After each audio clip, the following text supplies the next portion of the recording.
Vamos a comenzar con oración. ¿Les parece, hermanos? Ponemos la clase en las manos del Señor y pedimos su bendición y que todo lo que estudiemos esta tarde sea de provecho y de bendición para todos. ¿Les parece? Santiago nos dirige en oración, me presenta la clase. Oramos, hermano. Gracias, Padre, mi Señor Jesús.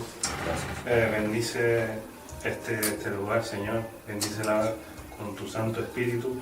Derrama sobre el pastor ahora mismo, Señor, las enseñanzas que nos tienes preparadas para cada uno de los que estamos aquí y a su vez a los que te pueden ver ahora mismo, Señor. Sí, Padre.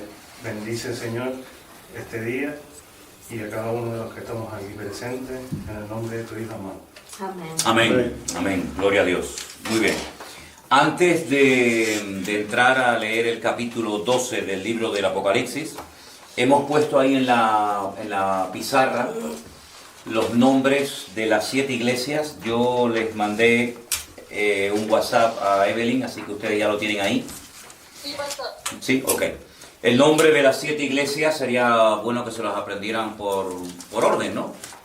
Éfeso, Esmirna, Pérgamo, Tiatira, Sardis, Filadelfia y Laodicea. Estas 7 iglesias todas estaban en lo que hoy en día sería el territorio de Turquía, en Asia Menor, ¿vale? El estudio de cada una de estas iglesias es muy interesante, lo daremos en su momento, ¿vale? Iremos iglesia por iglesia, analizando el problema de cada una de ellas, la solución que el Señor les da, las consecuencias si no dejan su pecado, su desobediencia, su apostasía, la recompensa que el Señor les ofrece a cada una. Pero independientemente de que eran 7 iglesias que existían en la época en la que se escribió el libro del Apocalipsis, eran 7 iglesias reales, por supuesto, había mucho más iglesias. De hecho, en el Nuevo Testamento tenemos la iglesia de Corinto, que no se menciona aquí, la iglesia de Tesalónica, la iglesia de Roma, la iglesia de los Colosenses, ¿verdad?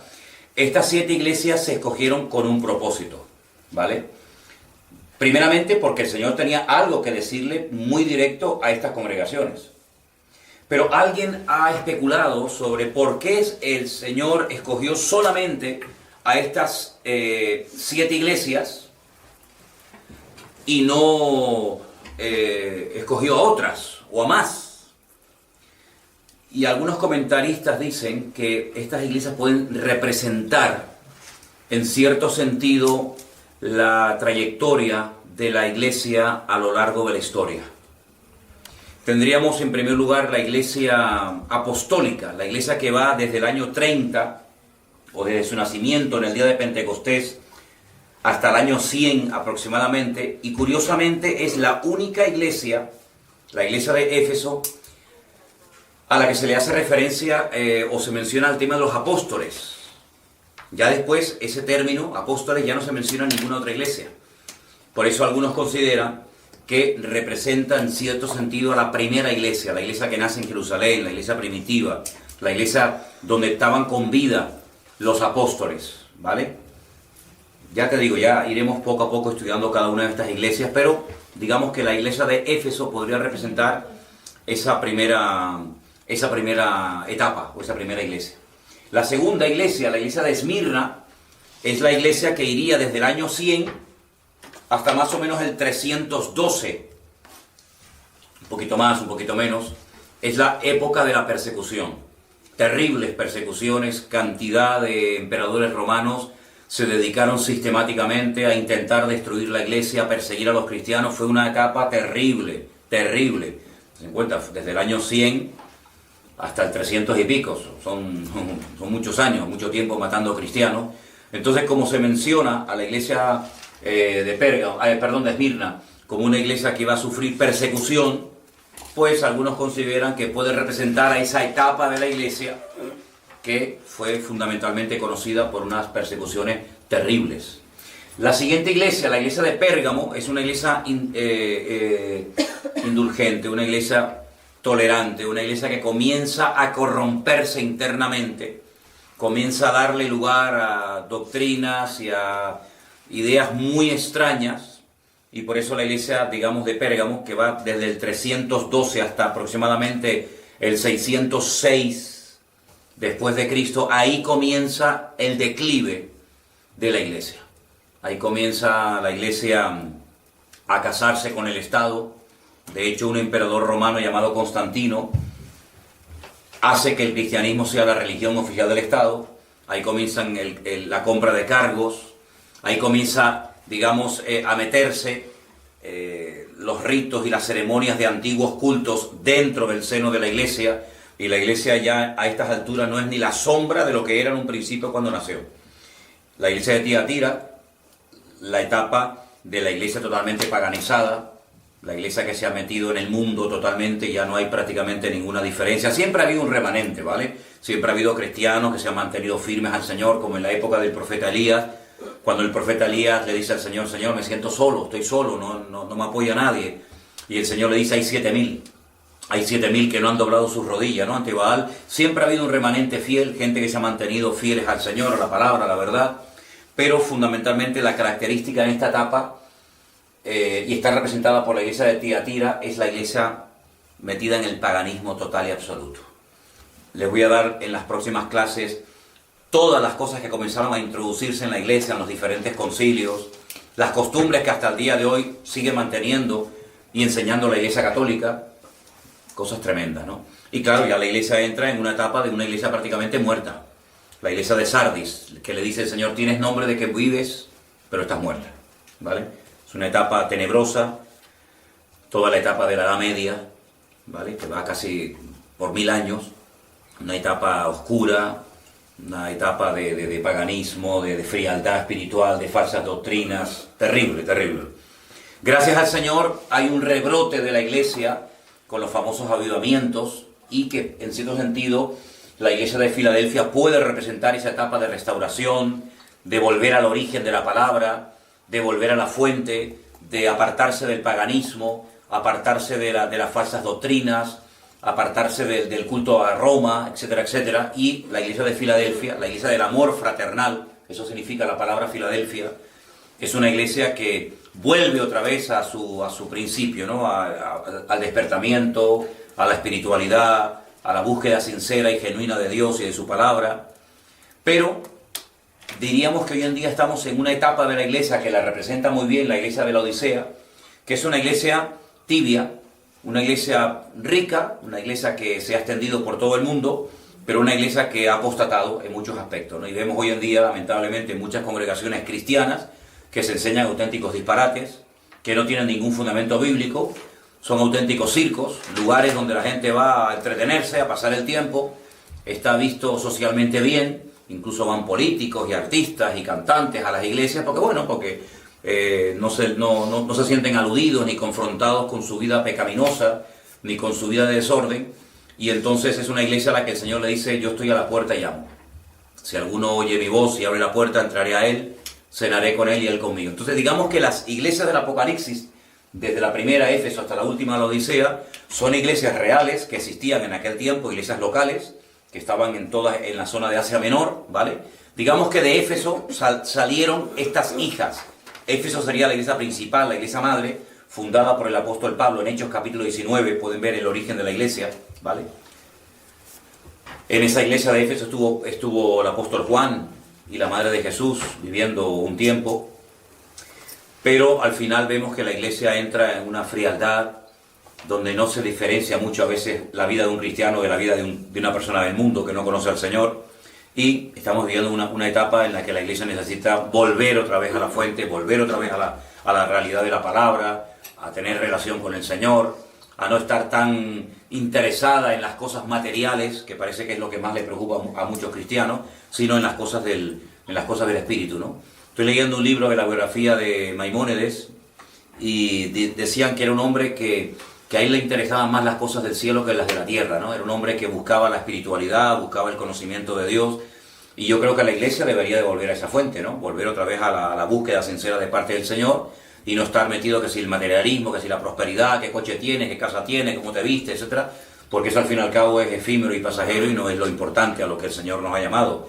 sino a buscar, ¿no?, el reino de Dios y su justicia, y todas las demás cosas nos serán añadidas, ¿vale?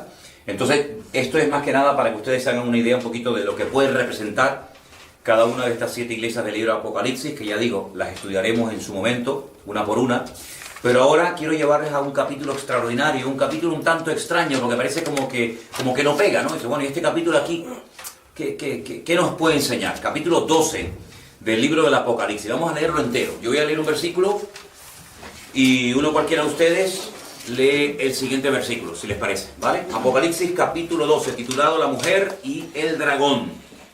No sé cuánto lo leyeron en casa. Sí, amén. Bueno, pero vamos a leerlo aquí también en la clase. Empiezo por el versículo 1. Apareció en el cielo una gran señal.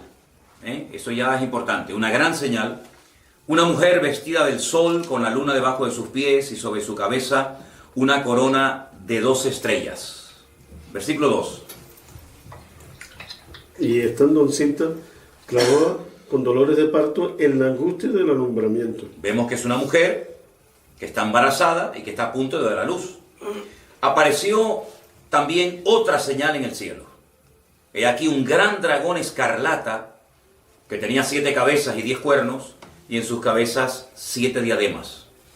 Y su cola arrastraba la tercera parte de las estrellas del cielo, y las arrojó sobre la tierra. Y el dragón se paró frente a la mujer que estaba para dar a luz, a fin de devorar a su hijo tan pronto como naciese. Ok, entonces estamos viendo por una parte la mujer, por otra parte el dragón, con sus características, y un niño que está a punto de nacer, cuyo objetivo es destruirlo, acabar con él. Estamos en el versículo 5. Y ella dio a luz a un hijo varón, esto es muy importante, que regirá con vara de hierro a todas las naciones. Y su hijo fue arrebatado para Dios y para su trono. Y la mujer huyó al desierto, donde tiene lugar preparado por Dios, para que allí la sustenten por 1270 días. 60. 70. 60. Ay, 1260 días. 60. Esta expresión ya la conocemos porque hemos dicho que representa una parte de la tribulación, que también se puede llamar tiempos y la mitad de un tiempo, o 42 meses o 3 años y medio, ¿vale? Después hubo una gran batalla en el cielo. Miguel y sus ángeles luchaban contra el dragón, y luchaban el dragón y sus ángeles, que también los tenía, ¿no? El 8. Pero no prevalecieron, ni se halló ya lugar para ellos en el cielo. Y fue lanzado fuera el gran dragón, la serpiente antigua, que se llama Diablo y Satanás, el cual engaña al mundo entero. Fue arrojado a la tierra y sus ángeles fueron arrojados con él. Entonces oí una gran voz en el cielo que decía: ahora ha venido la salvación, el poder y el reino de nuestro Dios y la autoridad de Jesucristo, porque ha sido expulsado el acusador de nuestros hermanos, el que acusaba delante de nuestro Dios día y noche. Versículo 11.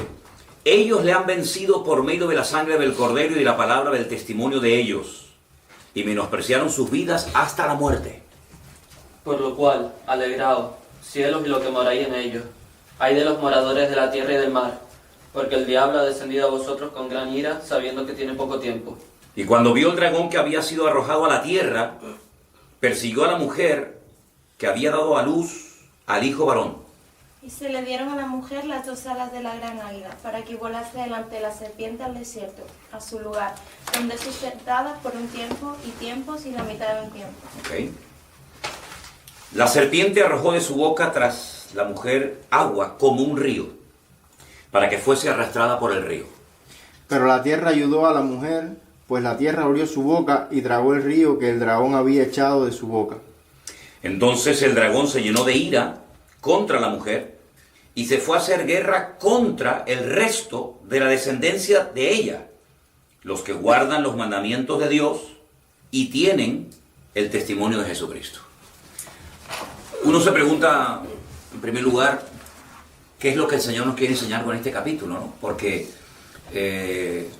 uno dice, bueno, ¿esto qué es literal? ¿Esto es simbólico?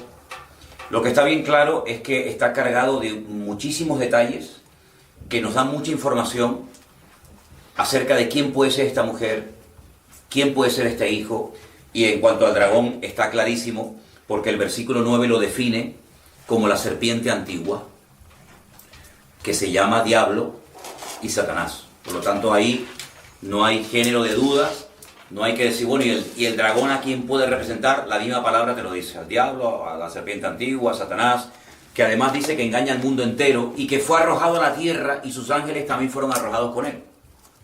Tendríamos que remontarnos a antes de Génesis capítulo 1, donde evidentemente Dios también estuvo haciendo cosas y creando cosas, pero que no se describen en los primeros capítulos de la Biblia, ni siquiera en el libro de Génesis, sino en otros libros, como puede ser el libro de Isaías y también, como no, el libro de Ezequiel, ¿vale? La Biblia nos enseña que el que hoy en día conocemos con el nombre de Satanás, Dios no lo creó como Satanás, como ese enemigo de Dios, malo, perverso, terrible, padre de mentira, etc., sino que la Biblia lo llama querubín. Era una especie de arcángel espectacular que Dios creó. Después, si quieren, podemos leer un poquito la descripción del día que fue creado, donde dice la Biblia que era el querubín protector, acabado en hermosura, el sello de la perfección, lleno de sabiduría, y describe cómo Dios lo vistió, etcétera, etcétera. Pero ese ángel o arcángel se rebela contra Dios, quiere desplazar a Dios de su trono, imponer su dominio, una especie como de golpe de estado. Dios lo arroja de su presencia y lo lanza a la tierra, ¿vale? Junto con muchos ángeles que los conocemos como demonios, ¿de acuerdo? Entonces vemos en este capítulo algo muy importante, y es la realidad del mundo espiritual. Mundo espiritual que a veces se hace visible, mundo espiritual que a veces Dios nos permite ver, pero que en la mayoría de las veces es un mundo totalmente invisible a nuestros ojos naturales. Pero vemos que el demonio, que Satanás, que sus principados, potestades, gobernadores, huestes espirituales de maldad, los ángeles, etcétera, existen, pero en un nivel, en una dimensión que nosotros no hemos sido creados con la capacidad de poder verlos, sino salvo raras excepciones, ¿de acuerdo? Entonces, el tema del dragón está claro, es Satanás, que se para delante de una mujer que está a punto de dar a luz y que lo que quiere es destruir, comerse, devorar al niño para que no nazca. Ahora, el versículo 1 nos da una información muy interesante. Y quiero recordarles que en uno de los sueños que tuvo José, el hijo del patriarca Jacob, dice que José vio al sol, a la luna y a las estrellas que como que le rendían pleitesía, como que casi se postraban delante de él, literalmente, ¿no? Cuando José cuenta este sueño a su padre, el padre inmediatamente le dice: hijo, ¿tú qué nos estás contando? Que tu padre, tu madre y tus hermanos nos vamos a postrar delante de ti. Mira cómo el padre sabía que en ese sueño el sol lo representaba a él como padre, a la madre, representada por la luna, y a las 12 estrellas, las 12 tribus de Israel, o sus 12 hermanos en aquel momento. Por lo tanto, Jacob no tenía duda de que el sol, la luna y las estrellas representaban al padre, a la madre y a sus hijos. Y esa interpretación de ese sueño nos viene muy bien para definir o para aclarar de quién se trata esta mujer. Es una mujer que está vestida del sol, con la luna debajo de sus pies y sobre su cabeza una corona con 12 estrellas. Bien. Estaba encinta, clamaba con dolores de parto en la angustia de ese alumbramiento. En el capítulo 3, versículo 15 del libro del Génesis, encontramos la primera profecía, la primera información acerca de la venida de un Mesías. Voy a leerles Génesis 3.15. Apunten ese versículo porque es muy interesante. Una vez que el hombre peca, Dios comienza a hablar con la mujer, a hablar con la serpiente, a hablar con el hombre, y comienza a dictar sentencia diciéndoles lo que van a sufrir, lo que van a experimentar a partir de ese día de la caída, de la desobediencia. Y dice aquí: el Señor le dijo a la serpiente: por cuanto esto hiciste, serás maldita entre todas las bestias y entre todos los animales del campo, sobre tu pecho andarás y polvo comerás todos los días de tu vida. Y dice: pondré enemistad entre ti y la mujer, entre tu simiente y la simiente suya. Esta te herirá en la cabeza y tú le herirás en el calcañar. Esa es la primera información que Satanás oye acerca de la venida de un hijo, de alguien que le va a herir en la cabeza a él, pero que a su vez él va a poder herir a ese que va a venir en el calcañar, es decir, en el tobillo, en la parte del pie. A partir de ese momento, Satanás tiene que ponerse, permítame la expresión, las pilas, porque se ha enterado de los mismos labios de Dios de que va a venir alguien que le va a herir en la cabeza, alguien que le va a hacer mucho daño. Y entonces, digamos que se pone en marcha todo el proceso de la restauración del hombre, a través de un Mesías, a través de un hijo que va a redimir a la raza humana, derramando su sangre y pagando con ese sacrificio el precio de los pecados. Eso no va a ser inmediato. Desde que se dio esa palabra hasta que nace ese niño, que no es otro que nuestro Señor Jesucristo, hay todo un largo proceso y siglos de historia donde vamos a ver a Satanás intentando impedir que ese niño nazca. Es curioso notar que las mujeres, las esposas de los tres patriarcas, de Abraham, de Isaac y de Jacob, las tres eran estériles. Es curioso, ¿no? Sara era estéril, hasta que Dios le abrió la matriz y pudo tener un hijo que fue Isaac. Cuando Isaac se casa con Rebeca, pues su esposo también es estéril, y él dice que tiene que orar, y Dios la sana.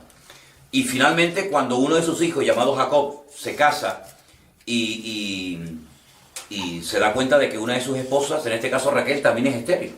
Sí, es como algo extraño, ¿no? Es, bueno, aquí pasa algo, esto no es normal, que 3 generaciones seguidas las mujeres sean estériles. Y es que vemos la mano negra del diablo tratando de impedir que el niño nazca.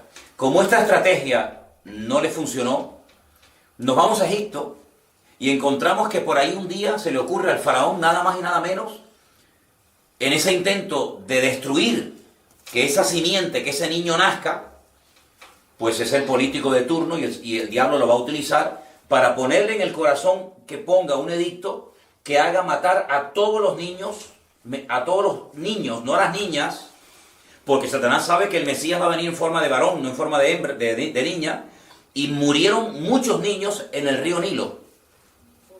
Pero sabemos que en la historia, cómo el Señor protegió de una forma sobrenatural a Moisés. Es curioso ver cómo a lo largo de toda la historia, desde Génesis 3.15 hasta que nace el Señor Jesucristo, todos los intentos y estratagemas del diablo por impedir que el niño nazca. Fíjate incluso que cuando el mismo Señor Jesucristo nació, volvió a poner nuevamente en el corazón del líder de turno, de Herodes, que volviera a matar a los niños. Pero dice la Biblia que el Señor le reveló a José que tenía que huir a Egipto, y así el niño, Jesús, se salvó. Entonces vemos que este es un capítulo que nos describe el intento de Satanás por impedir que este niño, que dice algo muy interesante en el versículo 5, este niño reinará o gobernará con vara de hierro a todas las naciones, y su hijo fue arrebatado para Dios y para su trono. Este niño es nada más y nada menos que el Señor Jesucristo. Entonces ya hemos descartado el dragón, Satanás, el niño, Jesucristo, el Señor Jesucristo. Ahora tenemos que ponernos de acuerdo para definir quién es la mujer. Si en esta clase, en vez de estar ustedes, estuviéramos con católicos, por ejemplo, con curas, dirían María. María, porque María parió a Jesús, y entonces tiene que ser María obligatoriamente, porque es una mujer. Pero claro, tenemos que demostrar esa aseveración. Hemos leído algo muy interesante, y es un dato a tener en cuenta. Dice en el versículo 13: cuando el dragón vio que había sido arrojado a la tierra, persiguió a la mujer que había dado a luz al hijo varón. Y se le dieron a la mujer las 2 alas de la gran águila, una forma de huir rápidamente, para que volase delante de la serpiente al desierto, a su lugar, donde es sustentada por un tiempos y la mitad de un tiempo. 3 años y medio. La serpiente arrojó de su boca tras la mujer agua como un río, y todo tipo de persecuciones y de calamidades para que fuese arrastrada por el río. Pero la tierra ayudó a la mujer, pues la tierra abrió su boca y tragó el río que el dragón había echado de su boca. Entonces, viendo que el Satanás, que no ha podido destruir a la mujer ni al niño, se fue a hacer guerra contra el resto de la descendencia de ella. Y aquí automáticamente queda descartada María. Porque cuando Jesús nació, María no tenía hijos antes del Señor Jesucristo. El primer hijo que tuvo María fue el Señor Jesucristo. Los católicos dicen que María no tuvo más hijos. Rotundamente falso. Eso es totalmente falso. Eso es como para querer darle, no sé, más importancia de la que la Biblia le da. Dicen que no, que ella no tuvo más hijos, que ella fue virgen toda su vida, etcétera, etcétera. Pero eso no es lo que dice la Biblia. Eso es falso, eso es rotundamente falso. Eso es una herejía. María tuvo más hijos. Ahora, lo que dice es que cuando no pudo matar con el niño, fue a hacer guerra contra el resto de la descendencia de ella. Y ese resto de la descendencia de ella tiene una característica, es dice que guardaban los mandamientos de Dios y tienen el testimonio de Jesucristo. Ahí algunos ven al pueblo de Israel y algunos ven a la iglesia. A los que han aceptado a Cristo y que en ese momento ya creían en el Señor. Bueno, ahí hay diferentes opiniones. Pero lo que sí quiero que tengamos bien claro es que la mujer no es ni la iglesia, como algunos han dicho, porque la iglesia no pare a Cristo. Por ahí había un pastor, o hay un pastor en la península, y dice, no, esta mujer representa la religión, representa a la iglesia muerta, la iglesia religiosa. Rotundamente falso. Rotundamente falso, porque una iglesia muerta, una iglesia religiosa, no ha parido a Cristo. Además, la iglesia no parió a Cristo, al contrario, Cristo fue el fundador, dice, yo edificaré mi iglesia. La iglesia no ha parido a Cristo.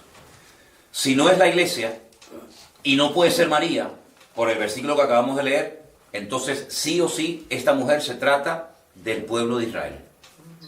El pueblo de Israel que recibe la promesa, vamos a decir que queda embarazada de esa promesa maravillosa de redención de la raza humana a través del Hijo que va a parir, que es nada más y nada menos que el Señor Jesucristo.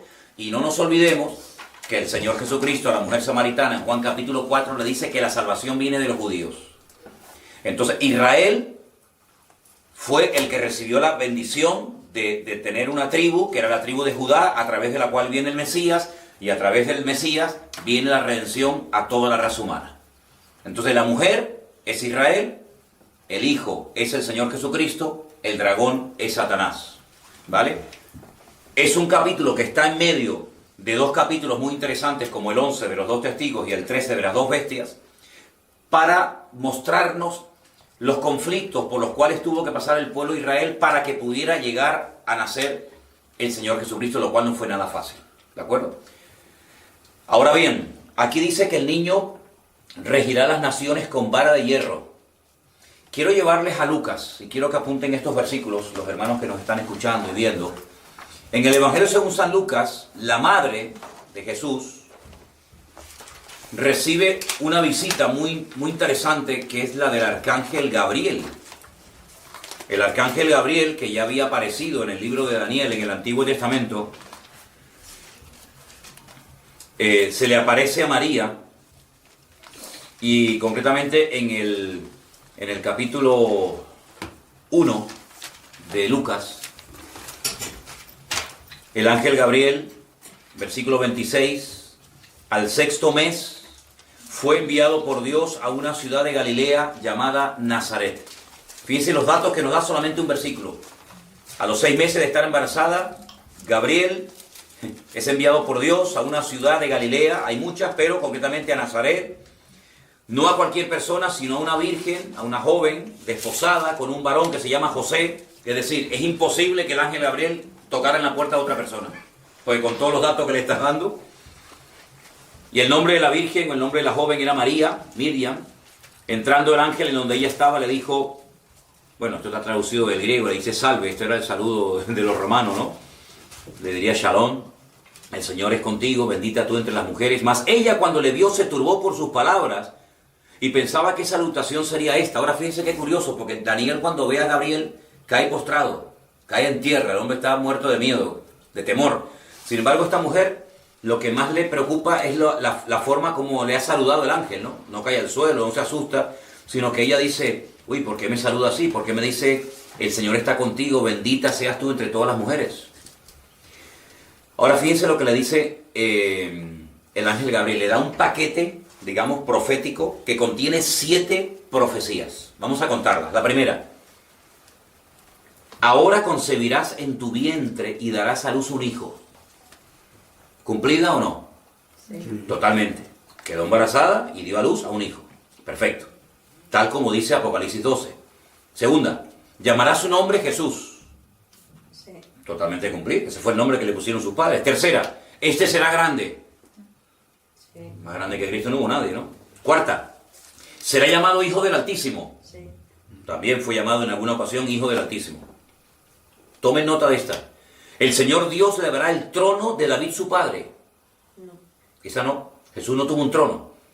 Jesús cuando estuvo en este mundo no vino como rey, vino como siervo sufriente, según la profecía de Isaías capítulo 53. Él no tuvo un trono, pero se le promete un trono. El trono de David su padre. El Señor le había hecho una promesa a David que nunca faltaría un hijo varón que se sentara en su trono. ¿Se acuerdan la pregunta que los discípulos le hacen en el momento antes de la ascensión de Cristo? ¿Restaurarás el reino a Israel antes de que tú vengas? En este tiempo.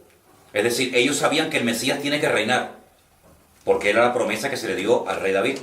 Entonces, reinará sobre el trono de David su padre, reinará sobre la casa de Israel, de Jacob, para siempre, cosa que no ocurrió en su primera venida, y su reino no tendrá fin. A diferencia de los otros reinos que se levantaron y cayeron, como el Medo-Persa, los griegos, los romanos, los babilónicos, el reino de Cristo será un reino eterno.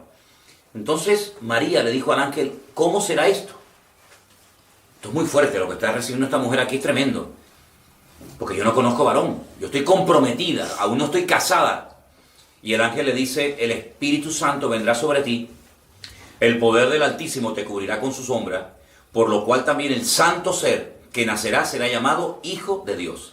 Fíjate que aquí se le llama Hijo de Dios, y en el versículo 32 se le llama David su padre, porque por parte física, digamos, David era su padre en el sentido de que era un antepasado de él. Él es descendiente de la casa de David, por lo tanto de la tribu de Judá, pero al mismo tiempo es el Hijo de Dios. ¿Ven? Son las dos naturalezas, la humana y la divina, que se juntan en el Señor Jesucristo. Y entonces le da un dato muy interesante, le dice, tu pariente Elizabeth, que es la madre, o fue la madre de Juan el Bautista, ha concebido hijo en su vejez, y este es el 6º mes para ella, la que llamaban estéril, porque nada hay imposible para Dios. Y terminó con el 38. Entonces María dijo, he aquí la sierva del Señor, hágase conmigo conforme a tu palabra. Es decir, de las profecías que recibe aquí esta mujer, hay algunas que se han cumplido en su primera venida y otras que están por cumplirse en su segunda venida. Cuando hablemos del milenio, vamos a ver cómo Cristo reinará en la era milenaria y se cumplirán las profecías que no se han cumplido en su primera venida, que encontramos aquí en Lucas capítulo 1. ¿De acuerdo? Entonces, para volver otra vez al capítulo 12 de Apocalipsis, vemos que parte del capítulo se ha cumplido y parte del capítulo no se ha cumplido. Ahora, hay una parte muy interesante, porque dice que la mujer, si la mujer es Israel, y está claro que es Israel, dice que la mujer huye al desierto por tiempos y la mitad de un tiempo, dice, para huir de las persecuciones, para huir del diablo, del dragón. Si Israel no solamente ha sido perseguida en el pasado antes de que naciera el Mesías, sino que en los últimos tiempos volverá a ser perseguida, pero en esta ocasión dice que huye al desierto. Y allí es sustentada por 3 años y medio.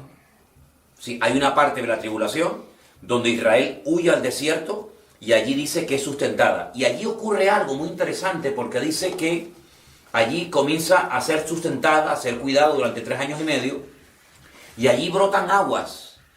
Y probablemente esté haciendo referencia al desierto del Negev, donde de vez en cuando, milagrosamente, sin que todavía nadie se lo explique, el desierto se abre y comienzan a salir borbotones de agua y se convierten en ríos tremendamente caudalosos, en medio del desierto. Entonces parece como que Israel durante una etapa de la tribulación, tiempos y la mitad de un tiempo, que es lo mismo que decir 3 años y medio, huye a una parte del desierto donde milagrosamente es protegida de la ira del dragón.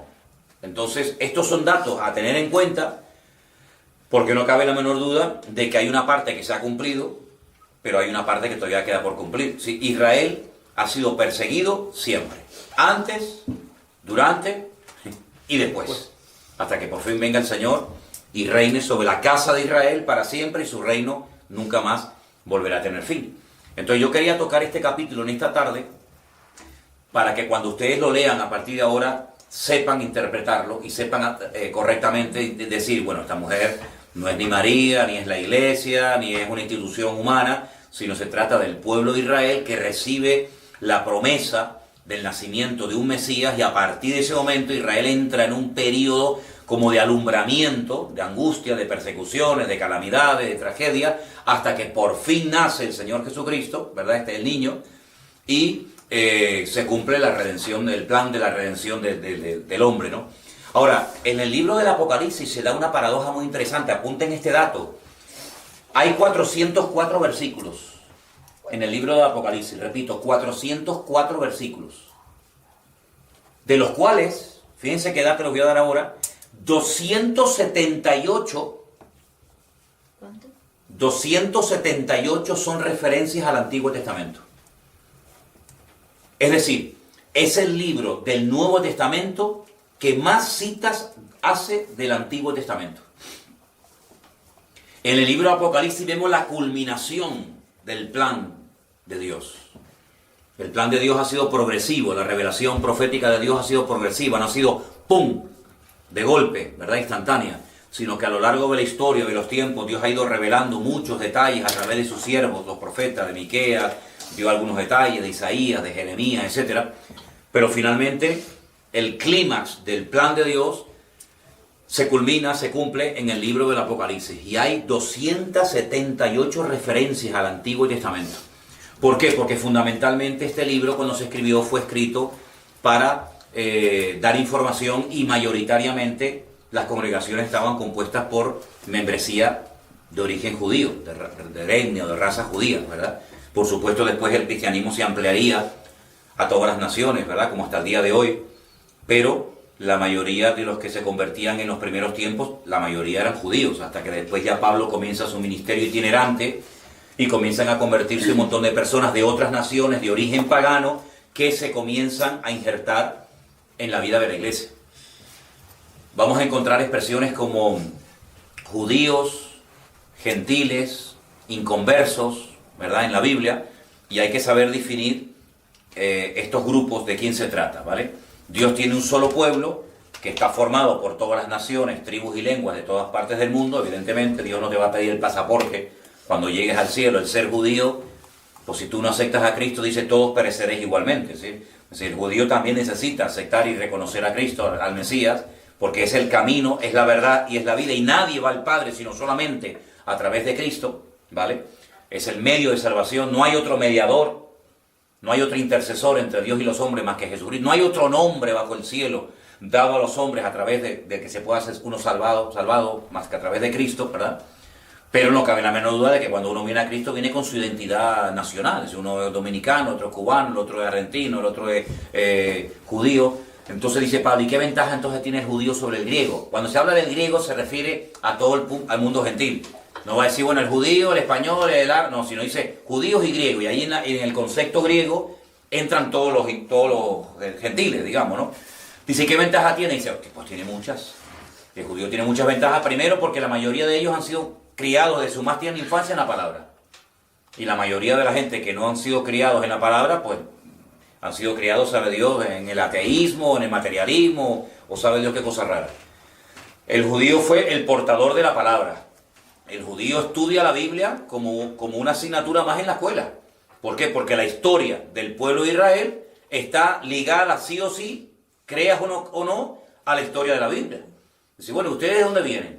Bueno, nuestro padre Abraham se casó con Sara, tuvo Isaac tuvo a Jacob tuvo las 12 tribus de Israel. Entonces la historia bíblica es la historia del pueblo de Israel. La historia nuestra, pues si el Cid Campeador, que si Simón Bolívar, que si fulanito, que si menganito, pero la historia del pueblo de Israel está totalmente ligada a la historia de la Biblia.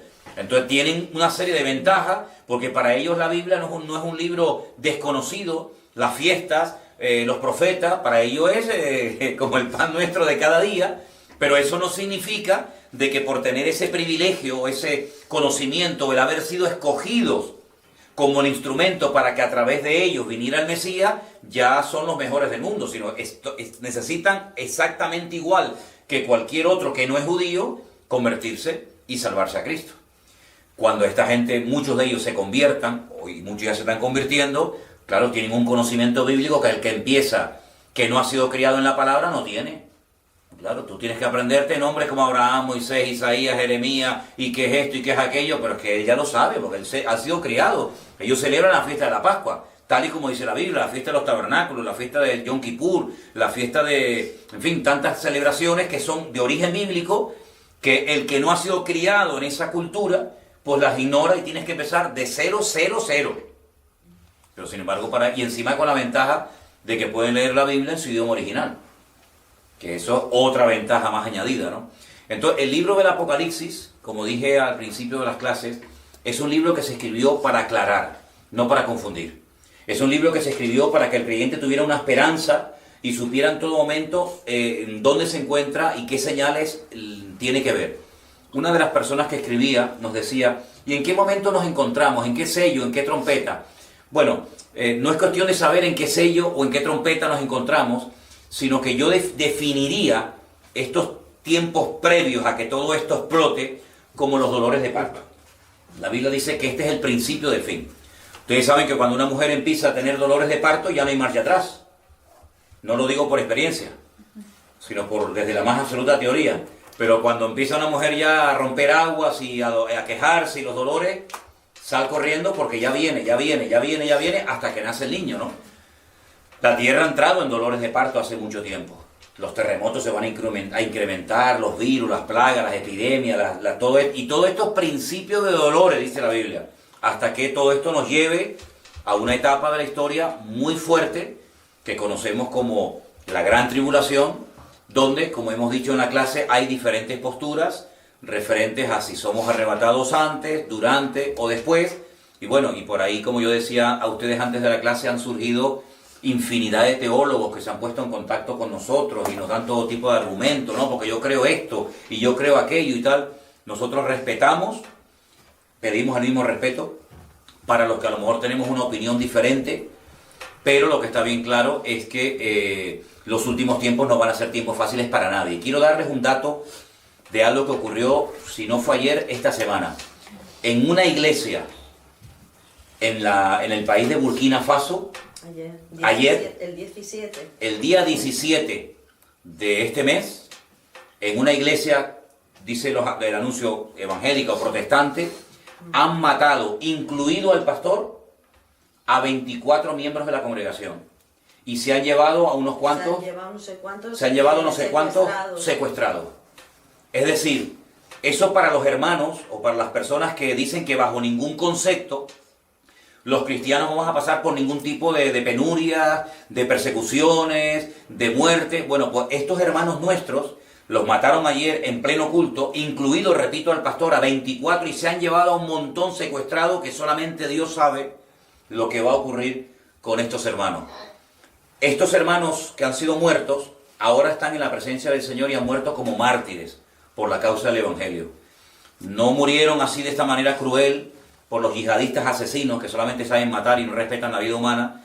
Estos tendrán una recompensa grande delante del Señor porque han muerto por la causa de Cristo, ¿no? Entonces, que no me vengan a mí con el cuento de que la iglesia va a ser arrebatada cuando empiecen persecuciones y matanzas, porque es que ya han empezado. Y el día 15 de marzo, les anuncio a todos los que nos están viendo y escuchando y tomando nota, que el día 15 de marzo se ha puesto con nosotros hoy mismo el Ministerio Internacional Puertas Abiertas y nos van a volver a visitar otra vez a la iglesia. Es un ministerio que actualiza continuamente la situación de la iglesia perseguida, de cuántos hermanos están encarcelados, de cuántos pastores han matado, de las persecuciones, Y el día 15 de marzo vienen a darnos la última estadística, los últimos datos. Aquí a Tenerife, a nuestra congregación, tanto a la mañana como a la tarde aquí en Santa Cruz. Entonces, hay hermanos que están muriendo por la causa de Cristo. 4.000, decía el artículo. Ya van 4.000 en lo que va de año, entre el año pasado y este, ya hay 4.000 hermanos que han muerto. Dile a esos hermanos, enséñale a esos hermanos que antes de que los maten y antes de que vengan las persecuciones terribles, la iglesia va a ser arrebatada. No te van a creer, porque están dando su vida y derramando su sangre por la causa de Cristo. Entonces, como me decía recientemente una hermana en Italia, no piensa, hermano, que es más sabio prepararse para lo malo, por si acaso, que prepararnos y mentalizarnos para lo bueno y que después vengan persecuciones o matanzas, como están matando a hermanos nuestros hasta ayer mismo, aquí muy cerca, prácticamente muy cerca de donde vivimos nosotros, por la causa del Evangelio. Entonces, no nos confundamos. El Señor no prometió que no sufriríamos persecución. Es más, el Señor Jesucristo dijo, todo aquel que quiera vivir piadosamente, de una manera u otra, sufrirá persecución. Eso lo dijo el Señor. Y las persecuciones han caracterizado al cristianismo siempre, de una manera u otra. Hay una persecución contra los cristianos en Europa, pasa que tal vez no es como la de estos hermanos que les acabo de contar de Burkina Faso, pero hay una persecución en los colegios, hay una persecución camuflada, disfrazada de cultura, disfrazada de educación, ¿verdad? Y que está tratando de destruir los principios morales y espirituales que tenemos los cristianos basados en la palabra de Dios, ¿no? Entonces, que no nos engañemos y que no nos confundamos creyendo que a nosotros los cristianos no nos va a pasar nada malo. A nosotros nos va a pasar lo que Dios quiera que pase. Sea persecución, sea tortura, sea cárcel, sea cielo directamente, sea una muerte maravillosa, sea una muerte en un accidente. A nosotros nos va a ocurrir lo que Dios quiera que nos ocurra, ni más ni menos. Y si el Señor ha establecido que unos mueran como mártires, que otros mueran de viejo, y que otros mueran de un infarto, o que otros mueran de repente, bueno, pues gloria a Dios. Pero sea como sea, velemos y oremos para que estas cosas no nos sorprendan. No decía el apóstol Pedro, me viene ahora a la cabeza ese versículo que decía, hermanos, no os sorprendáis. No sé por qué están asombrados, no sé por qué están asustados del fuego de prueba que os ha sobrevenido, como si alguna cosa extraña os aconteciese. Como diciendo, pero bueno, ¿ustedes qué se creen? Nosotros los cristianos vamos a ser perseguidos siempre. Entonces no se sorprendan. Ay, nos están persiguiendo, ay, nos están matando. Lógico. ¿Y por qué? Porque eres cristiano. Ese es el delito. Porque eres cristiano, porque vas en contracorriente. Porque el diablo odia a la iglesia. Vemos en este capítulo que intentó destruir a Israel y todo lo que sea Dios lo quiere destruir. Todo lo que es objeto de culto lo quiere destruir. Entonces, estemos orando, reforzándonos en el Señor cada día para que estemos firmes y que venga lo que venga, podamos dar un fiel testimonio de Jesucristo. Amén, hermanos. Muy bien, pues hermanos, que el Señor les bendiga en esta tarde. La próxima semana no vamos a tener clase porque estaremos viajando a Israel, pero la primera clase que vamos a tener la tendremos el primer martes de marzo, día 3, se grabará y después se pondrá a continuación. No se sorprendan si la semana que viene no ven la clase, van a ver esta que hemos hecho hoy, porque ya te digo, estaremos en Israel, ¿de acuerdo? Que el Señor les bendiga, gracias a todos los que han estado con nosotros, y ahora vamos a terminar nosotros aquí orando por nuestros hermanos de Burkina Faso, sobre todo por los que han sido secuestrados, para que el Señor les dé fortaleza y les dé de su gracia y de su amor, para que puedan resistir todo lo que tengan que pasar. Oramos al Señor. Padre Celestial, te damos muchísimas gracias por el estudio de tu palabra, por la fortaleza que nos dan las promesas de la Biblia, por la presencia tuya y de tu Espíritu Santo en nuestros corazones.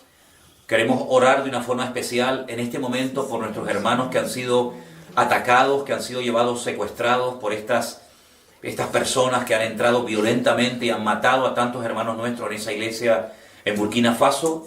Te pido, Señor, que cuides a nuestros hermanos, que les des una fortaleza sobrenatural, que les ayude, Señor, en momentos de humillaciones o de vejaciones o de cualquier cosa, que pronto sean puestos en libertad. Y que si tú has permitido que sean secuestrados y algunos de ellos que mueran por tu causa, que no nieguen tu fe y que sean fuertes hasta el último momento, fieles hasta la muerte, y tú les darás la corona de vida. Guarda tu iglesia en África, guarda tu iglesia en Europa, guarda tu iglesia en el mundo entero. Y que velemos y oremos, Señor, porque los tiempos finales serán tiempos difíciles, tiempos peligrosos, pero tu fortaleza será mayor y nos agarramos a ti, a tu palabra, sabiendo que tú nunca nos vas a abandonar, sino que tu palabra siempre estará a nuestro lado y tu consuelo, tu aliento, tu ánimo.